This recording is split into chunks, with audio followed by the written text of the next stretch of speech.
All right. Welcome back. Welcome in. You have found us once again. Shoot the Gap, the Rabbit Hole Fantasy Football Focus Show, here to help you to be gruntled with your fantasy football team and your fantasy football decisions. I am your humble host, Brian the Amigo Baldwin. I'm so glad that you're here. So glad that you're here to listen to what we got to say. My normal person that's with me, my normal partner, he is he has something. He has some responsibilities. You know, we all got responsibilities. So he's got some responsibilities he's got to take care of. So he's going to be handling that, and so it's just gonna be me. Okay, just gonna be me. But don't worry. Got a great show for you. It's our 124th show, September 27th, in this hopeful year of our Lord. And today, I'm gonna be going over some high and low points of the first, the third week of the season, and of course hitting the latest news and another round of Merry Early Christmas, and talk about some waiver wire ads. So, but before we get started, I always want to make sure and give a nice little shout out, nice little thank you to the supporters of the show. Specifically High Volume Music Radio. Yeah, sports host app. Yeah, and also High Volume Music Radio. Now, make sure to download that app. You get all different types of shows like the Monday Mixtape, Rock and Roll Radio, Access Granted, Brown Sugar Express, Blame It on the Boogie, and of course, Drive Time Sports with Charlie and Brian. So make sure and check it out.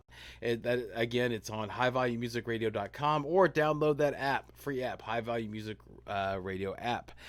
Okay, so last night, what did we think about last night? Almost like Sunday night, basically that if you didn't have a player in the game, I'm not exactly sure if you'd really finish watching it, but I did. I had Saquon, and luckily I only needed 1 point. I only needed 2 points, to win my match, and I was nervous because I was worried that man, it's fantasy football. You start thinking about like, oh, does he does he make sure he doesn't eat anything that's nasty, or is he going to be able to step off the bus without breaking an ankle? So you go through all these things. It's fantasy football, man. So luckily he made it to it. Lord willing, he made it and he did well. So of course, man, Saquon did great. Zeke, those are the Ezekiel showing, so that was really cool. And also some dude named Daniel Bellinger, right? Dude had his best game ever, with career high 4 catches and 40 yards. We'll talk about if he's somebody. He's interesting. How about that? He's interesting to grab. He's the tight end for the Giants, in case you didn't watch the game. And with the fact of Sterling Shepard, with his injury, which looks like it's going to be season ending. You saw it. If you watch the game, they replayed it a few times where he'll just running down the field and he'll start to slow down, and he pulled up, from his knee and he fell down. He looked like he was, that he was already accepting the fact that it was going to be season ending. But come on, it's Sterling Shepard. He's used to injuries, so. But anyway, point is that Daniel Bellinger, he could be a very interesting ad, especially in such a shallow position such as tight end. So that might be something that might be interesting to take a look at. Jalen Tolbert, that guy. Remember that guy for the Dallas Cowboy? The wide receiver, that everybody was all excited. He didn't do what everybody thought that he was going to do. And plus, he didn't really show out. So if you picked him up like as a curiosity ad, dart throw, just keep in mind that Michael Gallup didn't play. Right before the game started, he actually was ruled out. Okay, so he almost made it to the field. Game that close. All right. So, but the point is that he was ruled out. Michael Gallup's coming back, and so that means the value for Tolbert, so. Might want to just leave him alone, leave him on. Yeah, if you took a dart throw, that would be a good cut, because we're going to get to the end of the show when we start talking about the waivers. There's going to be cuts because of course, anytime you add somebody, you got to cut somebody. It's not like every week there's a position that adds. You get a new position that adds on every week. Now you got to cut somebody. But we'll talk about that. Dallas without Dalton Schultz. How about that? Whew, life without Schultz, man. And see, the thing is that he has a strained PCL, which is pretty much is exactly what Zeke had last year. and you saw how that cut down Zeke, mainly because Zeke looks good. I mean, he does. I mean, let's be honest. He doesn't look as bad as he did last year. So obviously that PCL really kind of cuts players down. So keep that in mind. That even though if Schultz is coming back, would you really is he really going to perform to what you hope that he's going to perform? I know if you're in a deeper league, 12 or 14, you got him, you're kind of stuck with him because there's not really much in the pool. But if not, then listen to the end when we get to the waivers. These guys would all be better to have. At least for the next week. I know one specifically I think would be better season long, depending on what happens with the quarterback. I think you know who I'm talking about, but we'll talk about it more. Anyway, so the Cowboys, they relied on the pair of rookies in the fourth round pick, Jake Ferguson, and undrafted Peyton Hendershot. Okay, these were their tight ends without Schultz. Ferguson played on early downs, while Henderson played on third downs. And of course they had shared time on two tight end sets. Sean McKeon, remember that guy? If you heard that, he's a vet. He was elevated off the practice squad to play in 3 tight end sets, so that worked out well for McKeon. Henderson, he caught 3 passes for 43 yards, while Ferguson recorded an 8-yard catch. But neither player should be considered. Maybe Hendershot. But that's maybe just basically in DFS, because of the value there and what you might get out of it.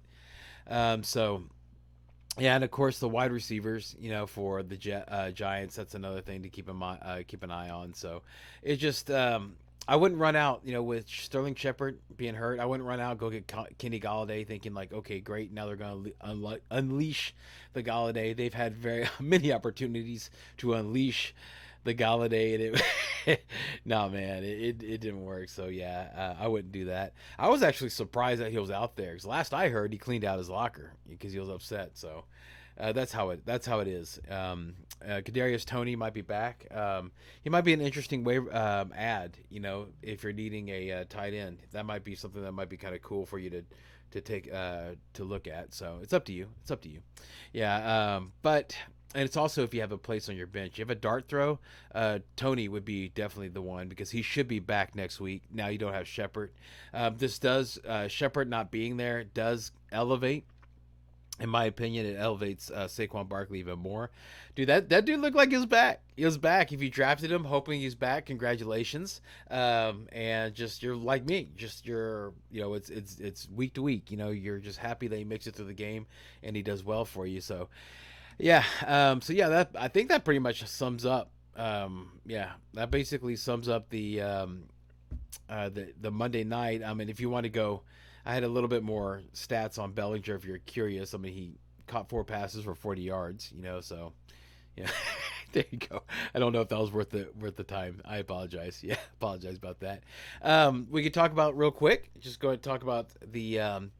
Like all the just the little high points of week 2, just a few things here to talk about, that I noticed, just some thoughts I have about week 2. Philadelphia Eagles, their defense, right. And how about their offense? They just dominate. And so if Devontae Smith is somehow out in your waivers, that would be the priority ad. I know that he was on waivers in my league, but it was a 10-man league, and so, but of course he was quickly picked up after that game. Mark Andrews, 2 touchdowns.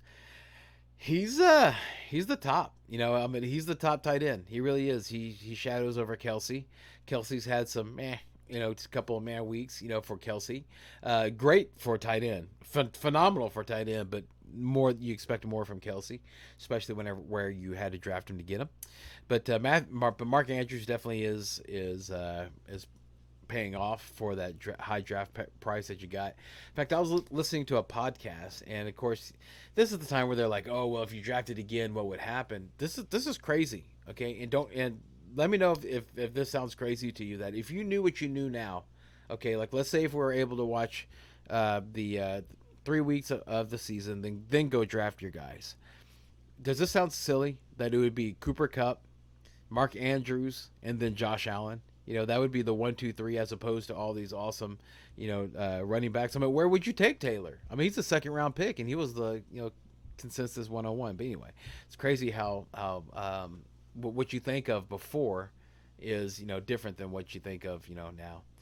Khalil Herbert, he was the running back one, man. He went over 100 yards. Yeah, he came in for David Montgomery when he got hurt, and he gained over 100 yards rushing and two touchdowns. So, yeah, I do want to go ahead and mention real quick. I mean, yeah, this is a waiver wire show, so yeah, I mean, definitely that's a guy that's going to be a high priority to grab, and but it makes complete sense. It sounds very logical to think that okay, now that Khalil Herbert showed out, that now he's going to take over a lot more snaps and a lot more percentage of the plays than he did before David Montgomery came back. Even if David Montgomery comes back, um, especially the preseason story that came out where it said that the coaches actually like Herbert better, and then of course that they didn't draft David Montgomery. So meaning the coaches, the current coaching staff did not draft David Montgomery. They inherited him. That's possible. I mean, it's quite possible, but it's also quite possible. It just goes back to Montgomery being the guy, because remember, they had all off season, they had all training camp to make the change of Herbert to Montgomery. It's not like Montgomery's making like a ton of money, So and they chose to go with Montgomery. Okay, so just keep that in mind, So in case you lose out, this is what you lose out on Herbert. This is what you keep telling yourself, because there's only one guy in your league that can have him, right? So just keep telling yourself what I'm telling you. It's like, oh, they're going to bring Montgomery back into the spot. What could be interesting, and I heard this, and I was like, huh. And actually, I actually was in a text conversation with Connor and also Ethan. If you're old school, you remember Ethan. He was at the very beginning of the show, and we were all talking about it. And I brought up the idea. I was like, what would happen, that if they trade Montgomery? There's a running back injury for a team, that's has Super Bowl aspirations. Would they trade for Montgomery, and give the draft picks to Chicago, because they're certainly rebuilding, but we'll see what happens. It's just interesting to muse that way. Dameon Pierce, he broke out. He finally broke out. And this is where I hear a lot of people say, oh, time to sell Dameon Pierce. Man, no way, dude. No way. I'm recommending to hold on to him. The reason why is because, dude, this is just the beginning. This is the third week. All right. And to think that, okay, this is what he's going to be, that's crazy. Because you could have thought that the first week, that, oh, he's just going to be taken over by Rex Burkhead. But then the next week he got more opportunities. Then the third week came, and the offensive coordinator for the Texans, Pep Hamilton, actually said, we need to get the ball more to Dameon Pierce. He's our best, one of our best weapons out there. So it just seems logical that it's going to keep growing and growing, especially since Rex Burkhead has now entered the plod and drop phase of his career, where he just gets the ball, he plods, when he gets hit, he drops. So Dameon Pierce has more spunk. I'm not going to say juice, because everybody says juice. I'm going to say spunk. He has more spunk. He has more spunks in his trunks, So, I think that I could actually see him grow more and more and more and more, as they figure out if he's going to be, they got to see if he can handle the load, I mean, to see if do they have their feature back. They didn't use him a lot back in Florida, but the scuttlebutt was that there was a problem with him and the head coach at the time, and then as soon as they let the head coach go mid-season, then all of a sudden you saw the snaps and opportunities for Dameon Pierce grow. So I wouldn't sell high on him. I wouldn't do that. I would hold on to him. You got something kind of cool there, I think, and he's fun to have. I know everybody's like poo-pooing the Houston Texans, but I live here, okay, and everybody poo-poos everything about Houston. The whole Astros thing, I mean, it's still being like, even though the Yankees did the same thing and the Red Sox did the same thing, and it was well within the rules, all right, people still poop on them. And the fact it's 5 years ago, there's been 5 champions since then. Okay, come on, man, let it go. Anyway. Breece Hall, man, he had a really good game. It looks like he's starting to he got the majority of the third downs and short yardage situation. So he's starting to slowly take over. He got, of course, more receptions, 11 targets to 2 targets from Michael Carter. Michael Carter has a history of getting injured, and so, dude, it's just a matter of time before Brees Hall becomes like a real big thing. So I'd be real excited about him. DJ Moore had a bad week. Hopefully get things better. J.K. Dobbins returned, as I mentioned before, but you're hoping for more. But I think they're just easing him back in. Okay, so just don't be too nervous about that. This is a guy that hasn't played football in a very long time, so he himself is starting to get used to the game. Ramondre Stevenson, yeah, man, yeah, led the backfield in carries, rushing yards, receptions, and receiving yards. Damian Harris is still annoyingly there, but he takes touchdowns away. But Ramondre Stevenson looks like the more explosive, the more talented back. So you can see him growing. I think it's going to start growing, especially with the Mac Jones news, which we'll cover later. Javonte Williams, man, how about that? How you living life right now, Javonte Williams managers? Right. I mean, I'm wearing the hat. The irony's not lost on me, but. Mike Boone. Mike Boone, if you've been watching the show for a while, we were saying this at the Genesis that damn Mike, this is whenever he was on the Vikings, like damn Mike Boone screws everything up, right? Here he is in Denver, being the third down back. All right, and Gordon was the primary back in week 1, and Williams was the primary third down back in week 2. Now it's Boone, primary back. What's going on? What's going on, man? So Williams obviously is the more talented, but Gordon keeps on getting carries at the goal line. It's frustrating. George Kittle. I want to talk about George Kittle real quick, and also. I'll talk about Kittle real quick. Okay, I know that he only caught 4 of 5 targets for 28 yards. All right, I understand that, and it's exciting. Okay, Trent Williams. This name, listen to me, George Kittle managers or anybody that's thinking about trading for George Kittle. Trent Williams. Okay, remember this name. Okay, this is an offensive lineman who's very important to San Francisco, and he got knocked out. He got knocked out last game. And as soon as he got knocked out, George Kittle became more of a blocker because George Kittle's an excellent tight end. And excellent tight ends are called to not only catch balls, but they're also called to block, right? And he could do both very, very well. So they used his skills to kind of fend off the Denver attack, and because Trent Williams was gone. So I'm concerned. That if Trent Williams, if this is a long-term injury, as far as the recording right now, as we're recording right now, there hasn't been any news as it is, so I'm hoping it's a short-term thing. But if it is something that's nagging or what have you, and he misses some games, George Kittle might be more of a blocker, so that's a little nervy for me. It's a little nervy for me, but because tight end is so shallow, if you have him, you have to start him. Jeff Wilson Jr., I'm going to eat crow on this. Yeah, because I was preaching saying that Jeff Wilson Jr. wouldn't be the guy that they would be mixing in to be a platoon, and there was Debo mixed in. There was even Ayuk that was mixed in. But Wilson he rushed for 12 times for 75 yards and caught 3 passes for 32 yards. So, yeah, he took the vast majority of early down snaps as well as all the short yardage and the 2-minute drills. And he was only off the field whenever Kyle Juszczyk came in, so... Marlon Mack, who was brought up, didn't even play. He was just there. He had the best seats in the house and the best situation because he was basically paid. He was paid to go ahead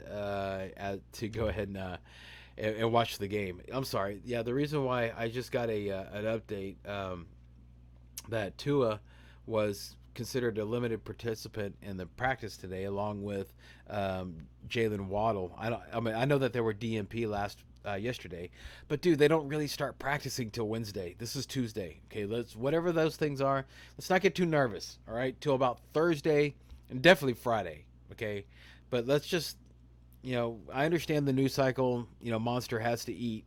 I understand that. All right, but. Let's just keep it in our pants a little bit, man. Let's keep some logic. Let's think logic. Let's put logic on our side instead of work against it, and let's just be cool. Okay, that's just the thing I just got up. Okay, all right. So, or that was the thing I just got up. That was the thing that I just got. So I wanted to share with you and what I think of whenever I see those things.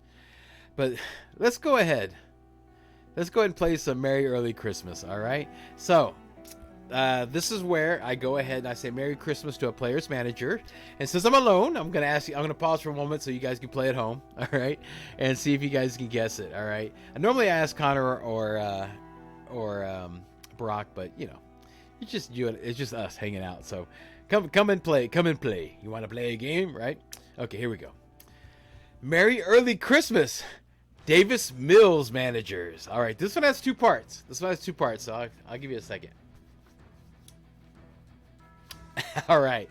Well, the first part is the Houston Texans play the Los Angeles Chargers in Houston this coming Sunday, and unfortunately, star defensive end Joey Bosa is dealing with a significant injury.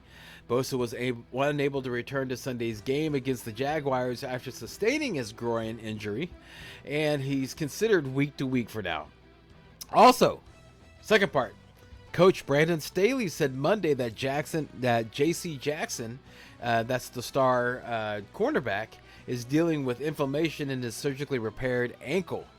Yeah, he underwent ankle surgery in August and is apparently still dealing with some residual effects from the procedure. He's missed 2 of the first 3 weeks of the season, and it's not yet clear whether he'll be available for Sunday's matchup in Houston after sitting out the Chargers' Week 3 loss to Jacksonville. So you can see, if both of those don't play, Merry early Christmas for Davis Mills. For a second week in a row, Merry early Christmas, Green Bay defense managers. Why am I saying that? Okay. The Green Bay Packers are set to play the New England Patriots in Green Bay, and in last Sunday's game, New England quarterback Mac Jones sustained a high ankle sprain. Jones may require surgery on the high ankle sprain, and it likely is slated for a multi-game absence. Yeah. Yeah, he got an MRI on Monday, and that's what it shows. So if he sits out, it's going to be, this is who's in line. Brian Hoyer, okay, that's the direct one. And then 4th round pick Bailey Zapp. Okay, so you can see what I'm talking about. Yeah, if you have those guys as your tight end, as your quarterback, and then you have, hopefully, Jair Alexander comes back. His injury, because, you know, he left the game last game. And so hopefully he comes back, and hopefully it's not going to be anything that's going to be too seriously. All right. So let's go here. Merry early Christmas, Chris Olave managers. All right. Yeah, this one's kind of obvious. If you keep up with football, you know what I'm talking about. Jarvis Landry suffered an ankle injury, and Michael Thomas suffered a toe injury, and which both those injuries prevented both the players from finishing the game. However, might be like a Christmas ham. Okay, you know what I'm talking about. You remember what I said about the Christmas ham? Okay, you know, it's really good on Christmas, but I don't know if it's going to last, all right? I don't know how it's going to be a week in that fridge, right? So, because check it out. After further tests, it was discovered that Landry is dealing with soreness in his foot rather than the ankle injury. The injury isn't believed to be that serious. Thomas also isn't considered major, but more tests are being done. There's optimism that both Landry and Thomas could suit up next Sunday. However, there's hope. Just like there's hope in that ham being okay the next Sunday. All right, in the fridge. The Saints, their next game, they're playing the Minnesota Vikings in London. If you're curious, it's an 8:30 a.m. Game. So, you know, keep that in mind. You might have to go to church on Saturday this time, so you don't miss the game. But what I've heard, okay, and you know as much as I do, that long flights are terrible for injuries. So there's a chance they might have them sit and rest instead of having them fly over to London. That wouldn't be unheard of. All right. Okay. So last one. Merry early Christmas, Pittsburgh defense managers. Okay. So why am I saying that? Huh? Just think about it. It's a thinker. All right, here we go. All right, so the Pittsburgh Steelers, they're playing against the New York Jets next Sunday, and unfortunately, for all of the offensive weapons, New York Jet quarterback Zach Wilson should be healed and is set to make his 2022 debut this Sunday. All right, just to give everybody an idea of why I'm saying this, when asked before the first game of the season, rookie wide receiver Garrett Wilson. Okay, so he's a rookie. He's still a rookie, but he hadn't played or anything like that, or haven't gotten the respect of the football community because of his being able to display his skills. So he just said, being honest, an honest rookie. Whenever he was asked, okay, when he was asked about the change of the quarterback, because remember Zach Wilson got the injury right before the beginning of the season. What he said was that he likes having Flacco as his QB because he throws a quote-unquote more catchable ball than Wilson, okay? All reports out of training camp was highlighting Wilson's inaccuracy and the fact he's making his first game against a defense that has already played 3 games together and will no doubt want to rectify the embarrassment on Thursday leads to a nice gift for the Pittsburgh Steelers defense. So, yeah, I'm telling you, I know that they're without J.J. Watt, or T.J. Watt, but this is going to be a good gift for them. Zach Wilson, he likes to turn over, so we'll see how all that works out. All right. Woo! Okay, so that was Merry Early Christmas. So let's go straight from that to the news. No news is good news. No news is good news. You ain't got any blues if you ain't got any news. Ha! All right. So the first bit of news, there's a major hurricane bearing down on Tampa, Florida. And there's supposed to be a game between the Bucks and the Kansas City Chiefs in Tampa Sunday. All right. So I live in Houston. Okay. I remember when Ike came through. 3 days or however many days after that storm came through, we were not thinking about football. All right. I know the Astros were playing and they didn't play here. All right. So it was rough. Hurricane Harvey, that was the one I was thinking about where the Astros were playing. Hurricane Harvey, when that played, we weren't thinking about football. We were not equipped for football. Okay, so, same thing with the Astros, right? So what I'm telling you is that they're already saying like they're not going to play the game in Tampa. It's just not happening. They're not going to be able to restore the power, and nobody in Tampa is going to want to go to a game. Okay, it's going to be barren. Nobody's going to want to see that, right? Just the family of the players. So there was talk about moving the game. So they were saying, okay, well, let's move it to Miami. But then the NFL said, no, we do not want the state of Florida to use its resources to host another game. All right. So I don't know what that means, but that's what they said. Then they were like, okay, well, let's move it to the Midwest. Okay, to Minnesota. Because they're not playing it. So let's go ahead and play there. And why are they jumping around like this instead of saying, hey, why don't we just play in Kansas City since, hey, they're playing in Tampa Bay.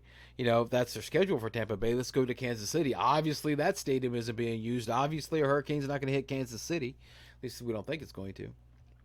Well, there's a problem with competitive advantage. All right. So that's going to give one more extra home game to the Chiefs, which would give them a competitive advantage. Right.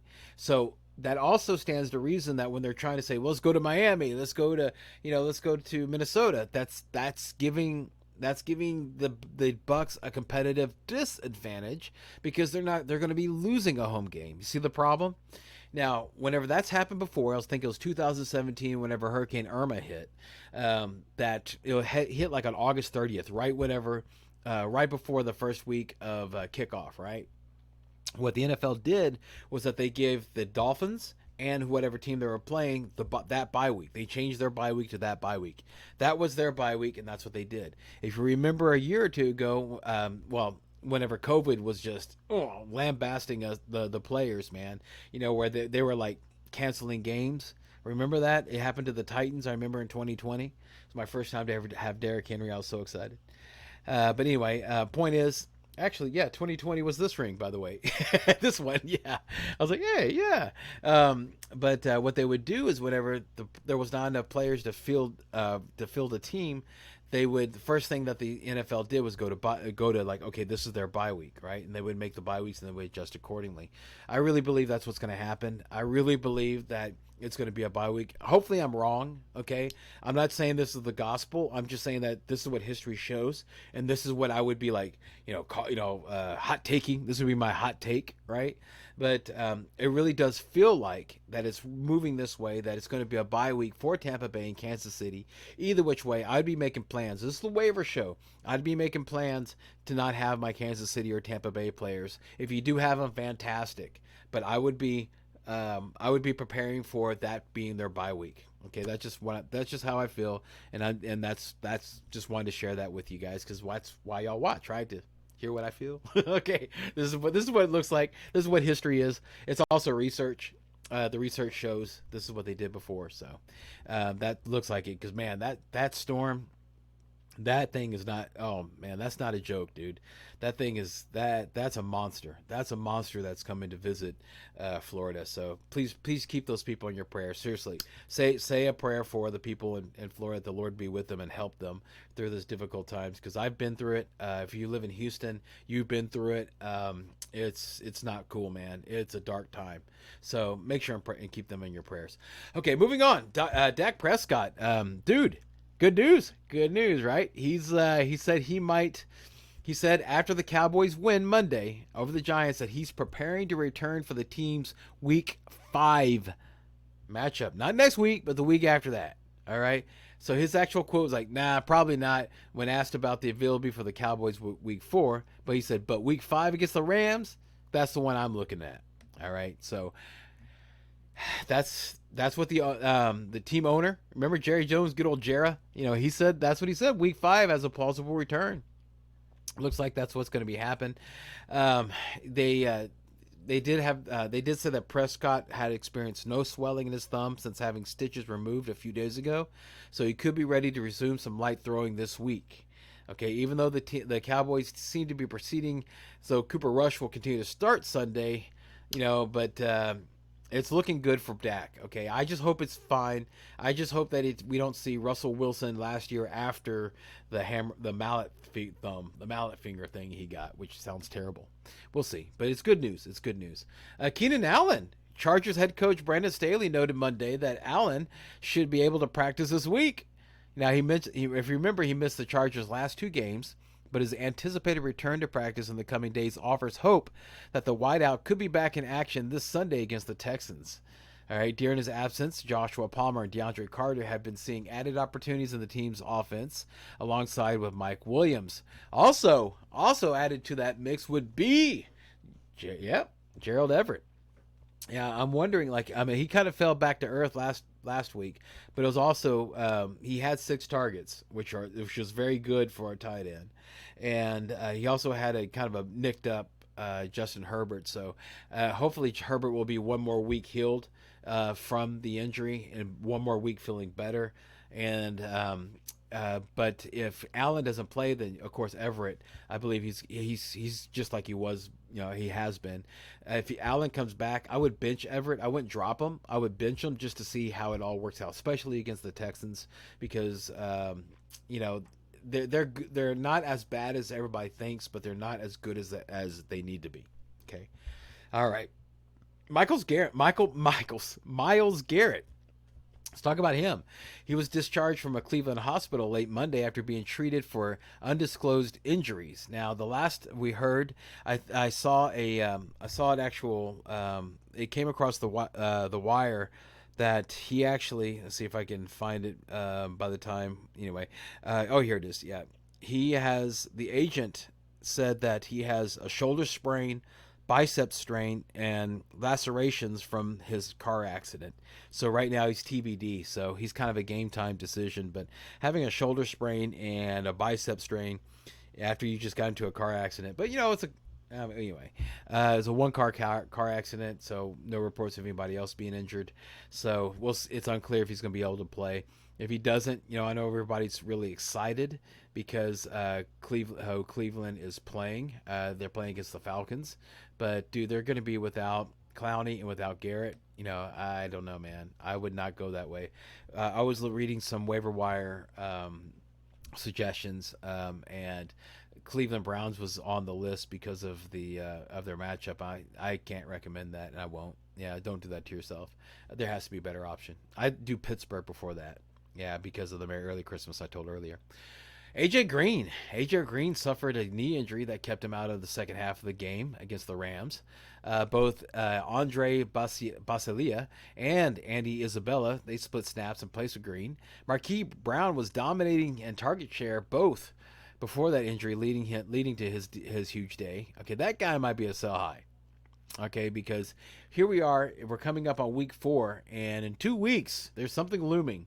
And you know what it is. It's a big, gigantic D-Hop. All right, so, and I don't know, D-Hop didn't impress me last year. I didn't think he was like the D-Hop from before. But he will be a target like a target hog. All right, so Zach Ertz, enjoy him while you can. Marquise Brown, enjoy him while you can. So I'm saying you might want to sell him high now. So I mean, you'll miss two weeks without him, but man, when week 6 comes, you'll be happy that you don't have him. I believe, at least that's my feeling. Greg Dortch, that's a guy that you should be looking at. He saw a slight uptick in targets playing from the slot. So. And so that was the beneficiary of the AJ Green thing. I didn't put a Merry Early Christmas because we'd be doing it forever, so just decided to put it in the news.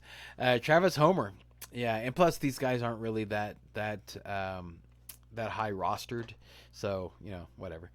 Travis Homer, he suffered a rib injury after 2 offensive snaps. Okay, so that kind of clears up the backfield a little bit more. Now it's just DJ Dallas, Rashad Penny, and Ken Walker. So, and so yeah, take that for what it's worth there. Byron Pringle got injured too. He missed last week. Gabriel Davis, who missed last week, returned. So that excuse me, I skipped on my notes. Sorry. We're on the Byron Pringle. Sorry about that. He suffered a calf injury on the Bears' second offensive play and didn't return. That didn't make sense to me either, guys. Okay, I caught it. All right, I caught it. All right, didn't make sense to me either. All right. So Pringle has been the 4th on the Bears depth chart, and you know how much they're throwing, but just wanted to go and let you know if you own him, why, and that's definitely a guy you should cut. Manage him, I should say, not own him. Jake Kumaro. Yeah, he was the top backup outside wide receiver. He suffered an ankle injury.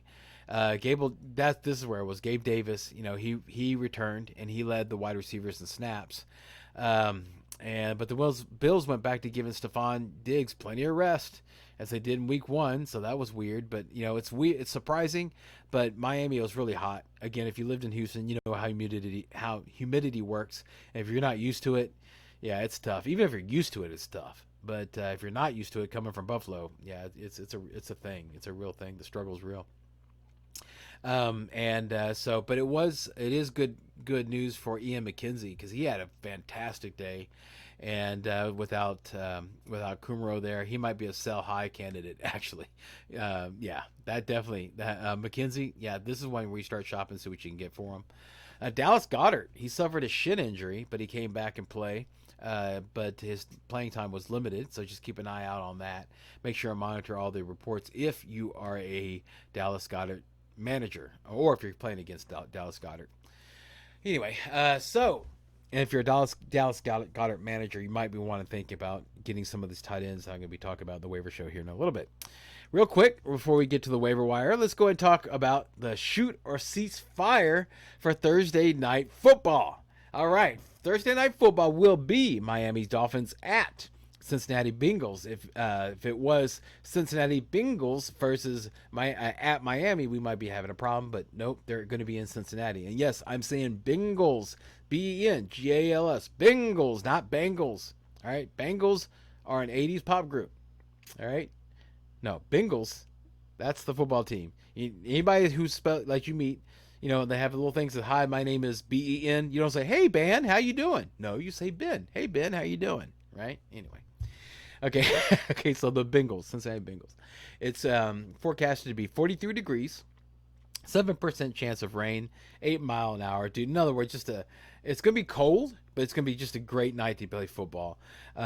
So this is going to be like a reverse. You know how Buffalo Bills came into Miami and they were kind of all cramped up and everything because of humidity? Now Miami's going into a cold atmosphere. So we'll see how that works out. I know that dome teams that play in cold don't do too well, but we'll see how Miami does when they play there. Vegas seems to think it's going to be a pretty good game. It's a 47 over and under, and they have Cincinnati at 3.5 points, which I think I would. Let's take the on the over under. I would take the under on that, and yeah, that Cincinnati seems like a good bet.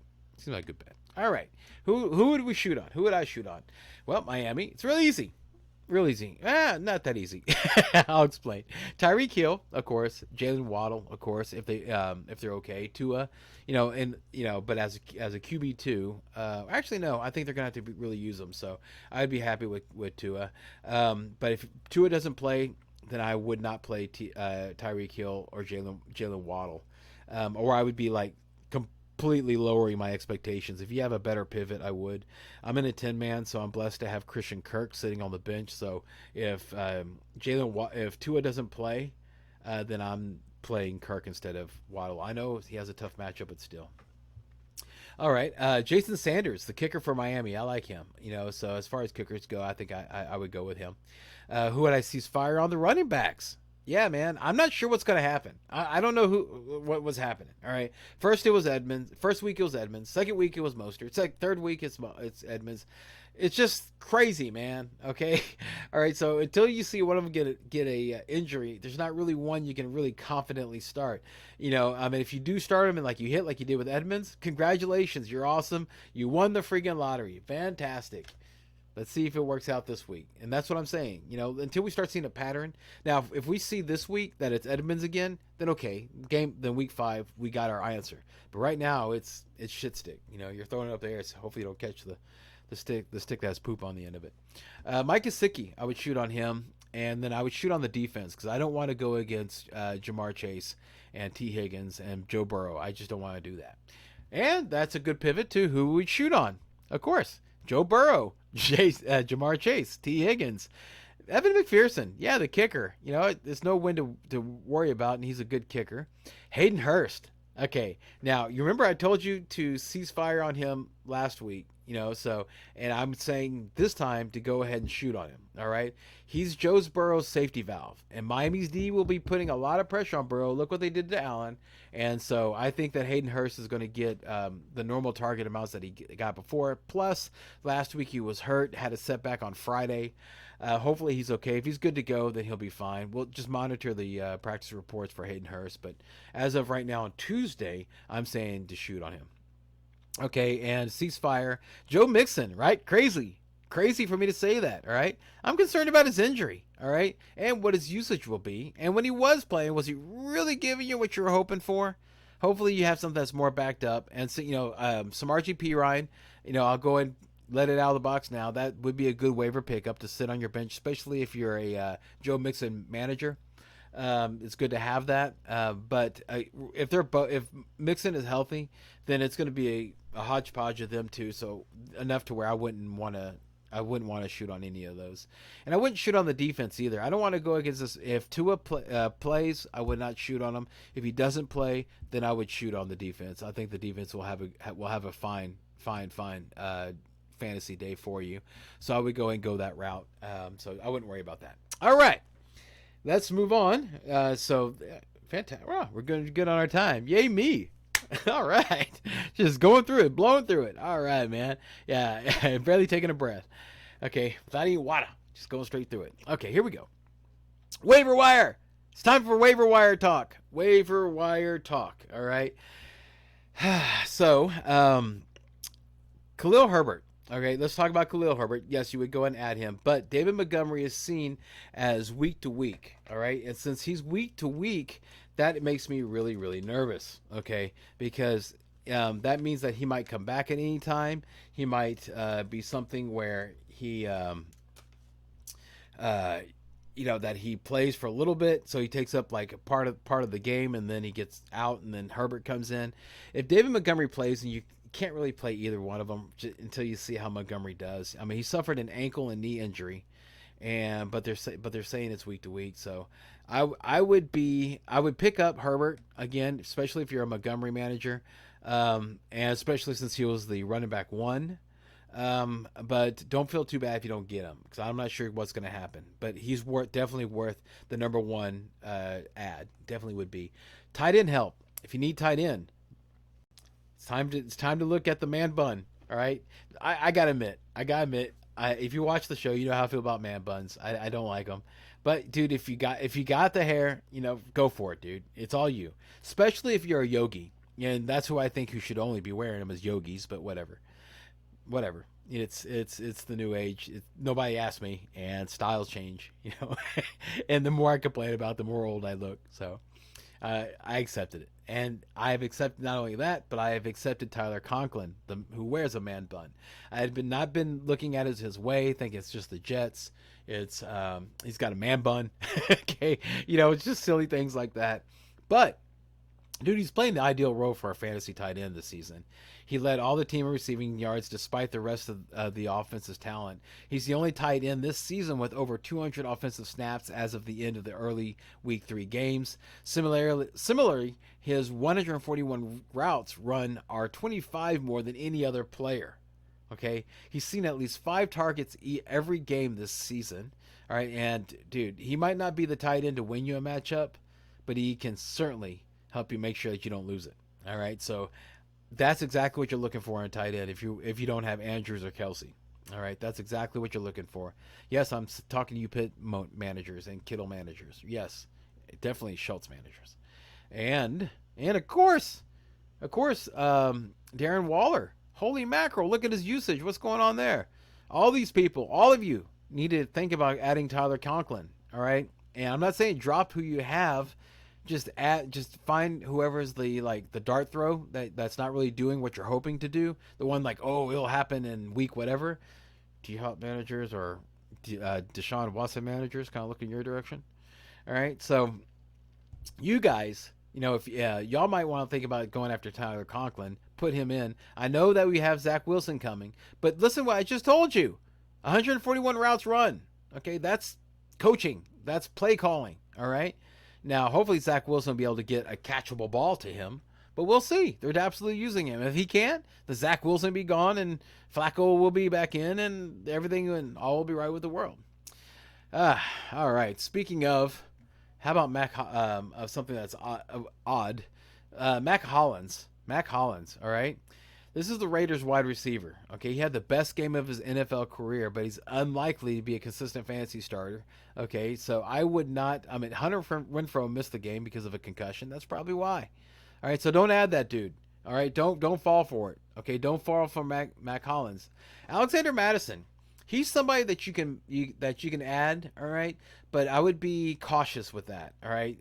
Dalvin Cook, he suffered a wrist injury in the third quarter, and he was ruled out of the game, but he looks like he's going to come back.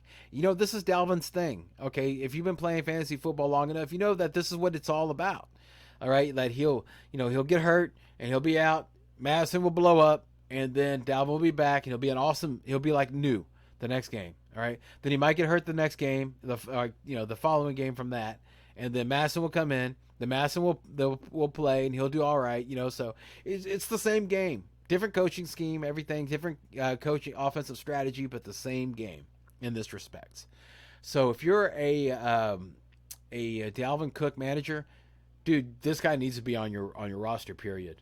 It's unexcusable that he's not there. He needs to be there. He needs to stay there. Okay, even after Cook comes back with whatever new device or apparatus they put on him, and he's working fine. Dude, keep Madison, okay, for your own sanity, all right? Don't become a slave to the other guy in your or gal in your league that picks up Madison, and then whenever Cook goes out for real, you're like, oh my gosh, here's the farm, here's my dog, here's my my firstborn, please give me Madison because I need him. Don't be that dude. Now's the time to pick him up if you haven't already. He should have been already on your bench, all right? But if he is, cool, whatever, all right? Jamal Williams. How about that? Same thing goes for DeAndre Swift managers. All right, you know how it goes with DeAndre Swift. This is what his third year in the league. Come on, man. He did another fool you. I'm good. I'm healthy. I'm fine. Here we are, less than a month in. They're talking about sitting him. All right. He has a shoulder injury. It's not his ankle this time. It's his shoulder. They're not saying it's any type of injury. They said that he doesn't require surgery. I'm sure you heard the news already. The head coach has already said that they're going to probably sit him. Sit him through the week 6 bye week. So that's 2 weeks without him. All right. That means that Jamal Williams is going to be a fantastic play. That Detroit Lions O-line is fantastic. Like you heard before preseason, I didn't really like putting much stock into it, or as much stock into as I should. I did put some stock into it, but not as much as I should, but mainly because I was worried about DeAndre Swift's injuries. But whatever, it's no excuse for me not to have Jamal Williams. Point is that all the thing you heard before in the O-line was that the O-line was like the second rate highest O-line. It was rated O-lines, one of the best O-lines out there. Dude, oh my gosh, you saw what DeAndre Swift was doing? Absolutely it was, right? And now, if he's out, Jamal Williams, he's already taken the goal line work and plenty of the short yardage snaps, so just go ahead and give him more. He's the heartbeat of the team. If you watched Hard Knocks, you saw him giving all the speeches, crying, saying how much he would die for the team and everything. Man, yeah, dude, you should have Jamal Williams. If he's out there on your waiver wire, that guy's the top priority, bar none. All right, yeah, higher than Herbert, higher than Madison. And I would go Jamal Williams. I know I just said that the Dalvin Cook manager should have Madison, but think about it. All right, what if you had Jamal Williams? Okay, so you have just as good of a handcuff plus the other guy, DeAndre Swift manager that doesn't have him. So you got +1 and -1 on the other side, which is another +1. So that's +2 to you, right? 1 and 1 equals 2 sometimes, right? So anyway, yeah. So that's what I would be going for. There's a dude named Jelani Woods, okay, tight end, all right? We're talking tight ends. He's the tight end for Indianapolis, and he scored 2 touchdowns, all right? I wouldn't do it. He's in a very crowded tight end room in the Colts. I mean, he rarely played in 2 tight end sets because the other two tight ends are better run blockers. He played the 3rd most snaps out of 11 personnel and the 3rd most on 3rd downs. He might see more playing time after these touchdowns, but this will still remain a 3 tight end committee that should be avoided at all costs. Okay. I mean, yeah, dude, just listen to that. Avoid them. Yeah. So Jelani Woods, nice story. Very wonderful. I'm very happy for Jelani Woods and Mr. and Mrs. Woods. I'm very, very happy for you. Your son did fantastic. Now make sure and you have a copy of that game. Keep it safe because, that might have been a peak. We'll see. But again, I wouldn't do it. There's other things to add. Tyler Conklin for one. Even Hayden Hurst, I would go to that. Zay Jones, how about that? Make sure and add this dude, all right? The veteran receiver led the team in targets, receptions, and yards, and all 3 starting wide receivers on a team, and he scored a touchdown, all right? The offense is in some ways ideal for a fantasy wide receiver. They run most of their snaps in 11 personnel, rarely substitute out of their top three receivers, and they love to throw the ball. Okay, even late when they have the lead, they love to throw the ball. That's also a good reason to pick up Trevor Lawrence. I was so happy today. I had a good day, by the way. Let me just take a second. I had a good day in fantasy today. Okay, let me just go ahead and tell you. You're my friends, right? I can share with you, right? Anytime you have some good stuff that happens to you in fantasy, don't you want to tell people, right? The Lord blessed me, and I won my game on Sunday, so that's fantastic. All right, I already told you about that, about what Saquon did. But then my kicker is I went all in on Will Lutz.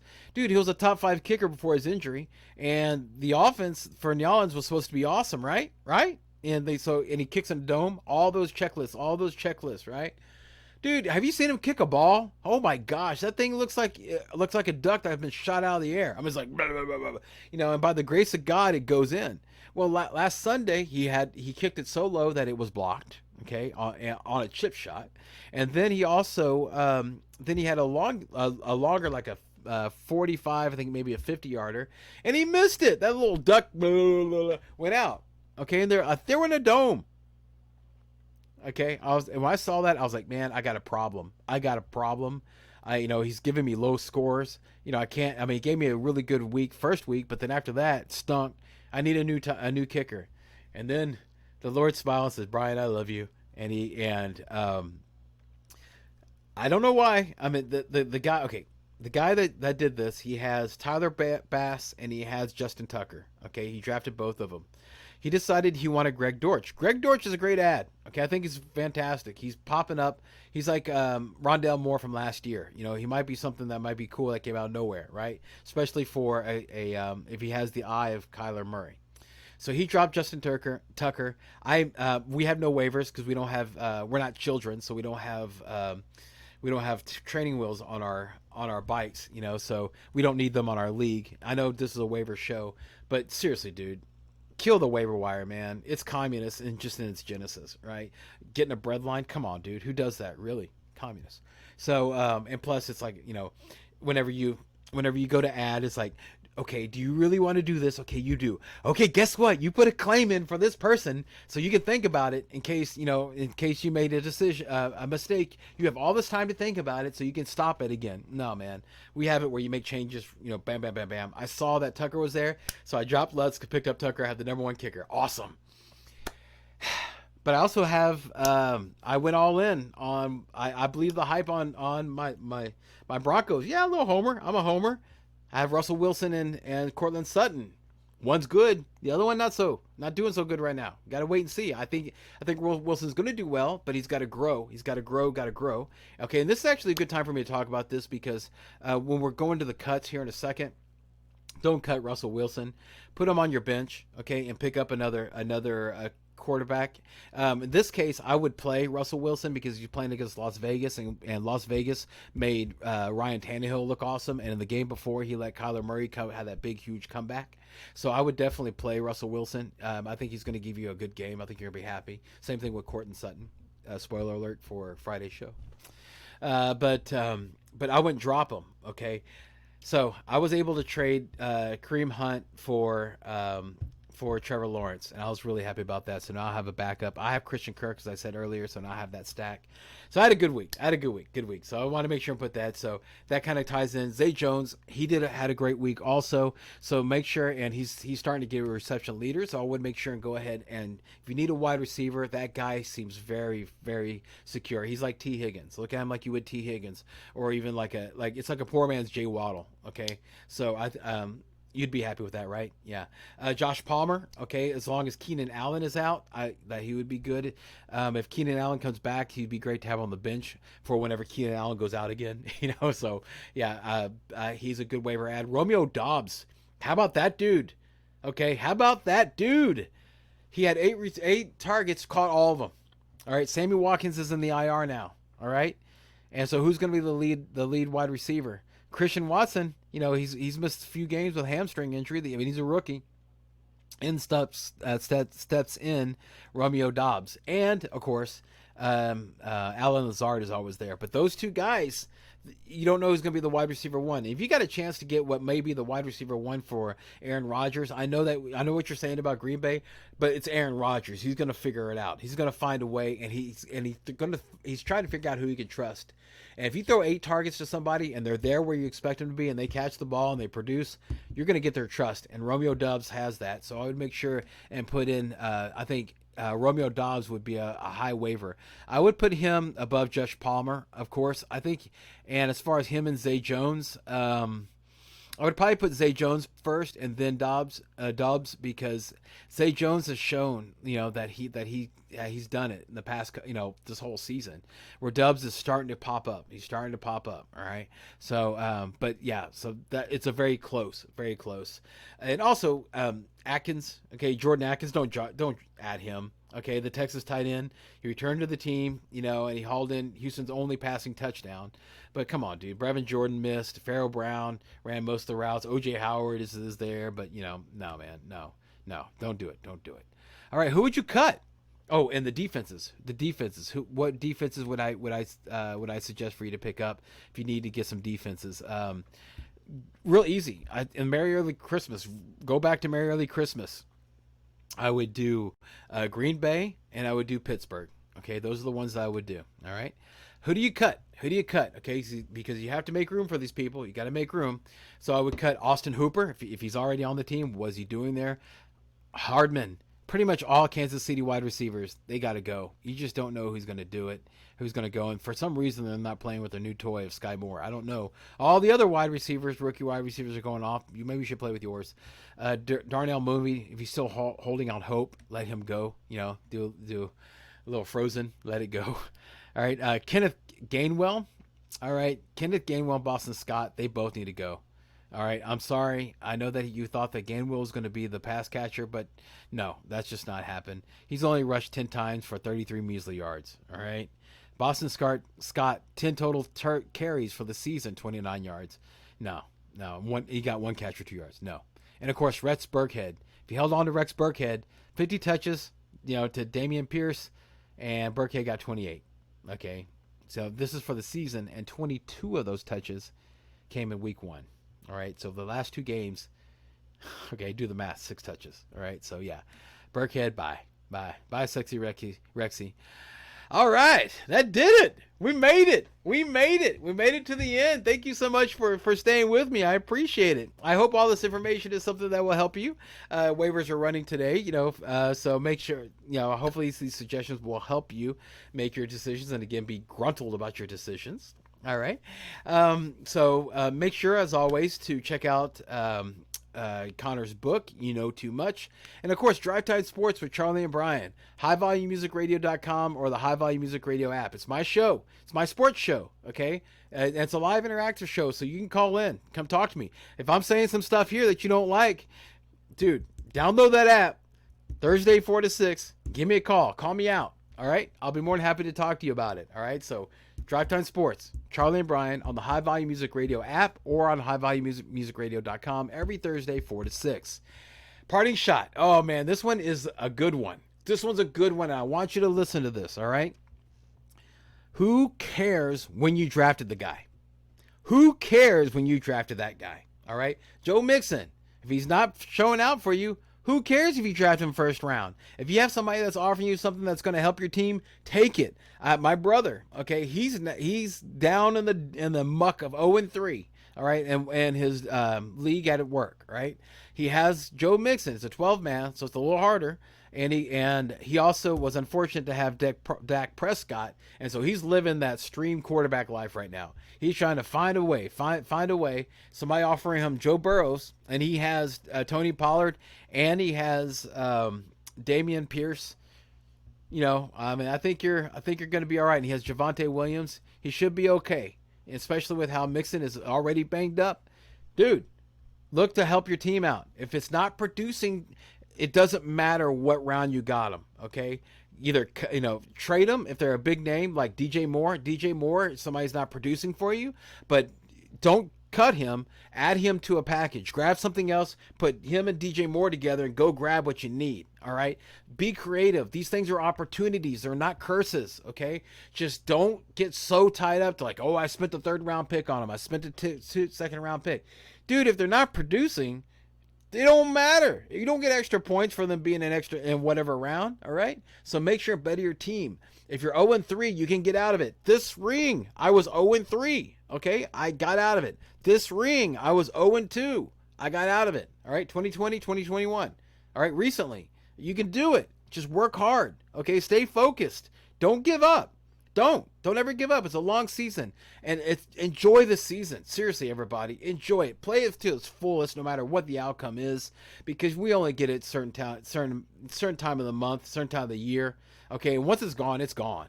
This is fun. This is exciting. I know it's stressful, crazy, but man, when you win, it's awesome. And if you're 0-3, that win's coming. Remember, statistics, it'll eventually get to the point where it's going to flip, or you'll play an 0-3 team, and the chances are you're going to get a win there. Anyway, the point is, wins are coming. Stay focused. Hopefully my waiver wire advice will help you, okay? And hopefully we're kind of guiding you through it, all right?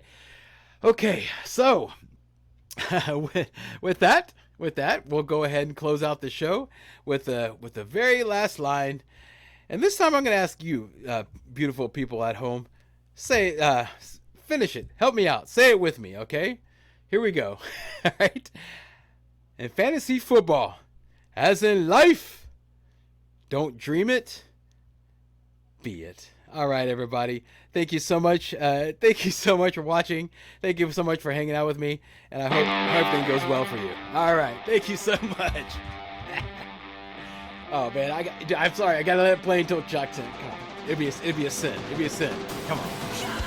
Oh. All right. Good luck in your games, everybody. And if you're in Florida, stay safe. Our prayers are with you.